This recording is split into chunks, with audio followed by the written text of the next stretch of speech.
Welcome to the Film and TV channel. We have a second series, a BBC mini-series when it first aired in 2019. We had the second set of 3 feature-length episodes. I'm going to go back to Vienna. We're going to go back to Austria in the early 1900s. I think these are set around 1907, I think, if I remember the date that popped up on the screen correctly. So Vienna Blood, the second season of this, 3 episodes, currently showing as I'm recording this on the 18th of December 2021 on BBC iPlayer. I think you can catch up with Series 1 as well, which is well worth a look before you look at this, follow this one, because obviously you do get to know a bit more about the characters with Series 1. And this sort of carries on where it all left off. We're in 1900s Vienna, a hotbed of philosophy, science and art, where a clash of cultures and ideas collide in the city's grand cafes and opera houses. Max Lieberman is a brilliant young English student of famed psychoanalyst Sigmund Freud. When Max comes into contact with Oscar Reinhardt, a detective inspector struggling with a strange case, he agrees to help him investigate a series of unusual and disturbing murders. So it carries on from there. That's a sort of introduction. And by the time we get to this season 2, they're sort of rattling along together okay, as you'd expect in the very first season.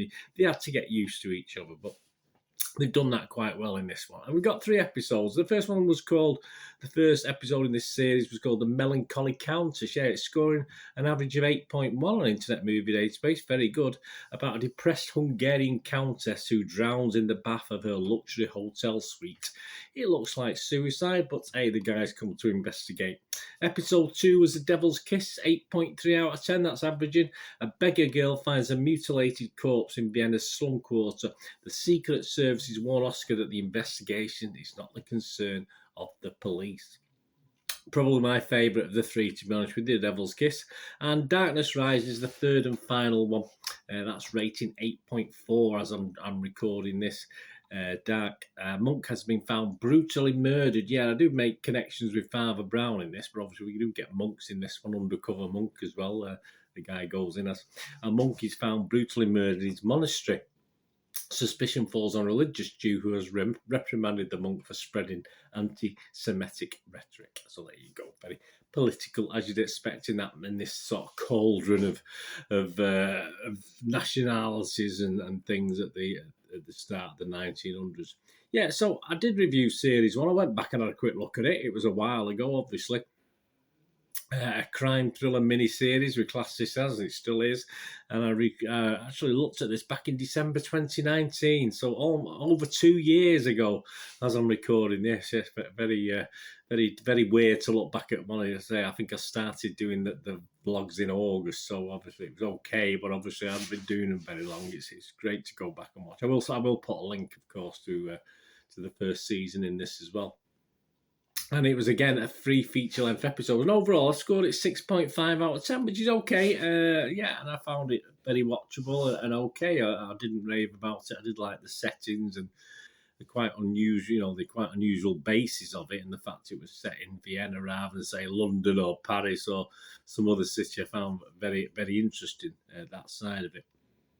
Of course, we know a little bit more about the 2 main protagonists in this by now, and we've got used to how they work together, so that's why it's probably best to try and recap and watch Season 1 before you watch Season 2, just to get to know a little, because obviously certain characters have returned in this series. Obviously, characters linked with our 2 main protagonists as well. Sadly, though, this second season does feel a little bit routine to me. I think the original series had a little bit more depth to it, a little bit darker, obviously given the circumstances. I'm not saying this isn't dark as its dark elements, but it just becomes a sort of routine crime drama just set in the 1900s. It does lack a little bit. A little bland for me. I think the 2 main protagonists also lacked a bit of oomph between them. They've not really expanded on what we know about them. They sort of get through it and without really inspiring the viewer, unfortunately. And it has the feel, as I said, I didn't mention Father Brown before, didn't I? It does now have a feel, these 3 episodes for me just have a feel of a typical good afternoon BBC crime drama that we get. You know, Shakespeare, and there's one called Shakespeare and something, isn't there? I can't remember the name now. Those sort of afternoon, like Father Brown, those afternoon things that actually show. Grantchester isn't in the afternoon, but that's got this sort of style and feel to me. I mean, it is watchable. As I said, it just lacks something. Just lacks a little bit of bite. I think there's a little bit more in season 1, to be honest with you. And I think this has become more a routine crime drama, a little unexciting. I don't want to be too cruel to it, because it is still well done. I still enjoyed it to some extent, but it does lack a bit of an edge to it now. Certainly for a peak time thriller, certainly for this time as well, certainly for the 1900s, I just expect everything to be a little bit darker and grimier, etc. It just doesn't quite come over in this, apart from the overcoat the detectives wearing, the inspectors wearing, which is a bit grimy. But there you go. So I'm going to give it my rating. It says it's okay, but I say I was a little bit disappointed.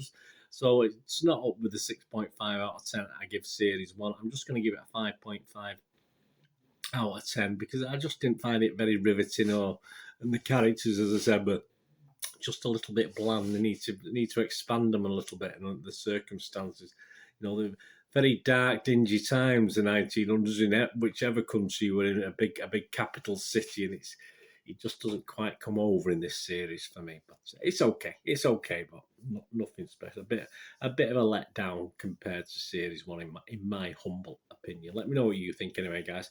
If you want to own this, if you do like it, you want to own it, it's actually out on the 31st of January 2022. Yes, next year. $13.99 on DVD and $16.99 on Blu-ray. So you can't own this from next year, but as I said, you can catch up with all the episodes at this point in time as I'm recording this on BBC iPlayer. If you're outside of the UK, just whatever streaming site you've got. If you've got BBC America, stuff like that, I'm sure you might be able to pick this up as well.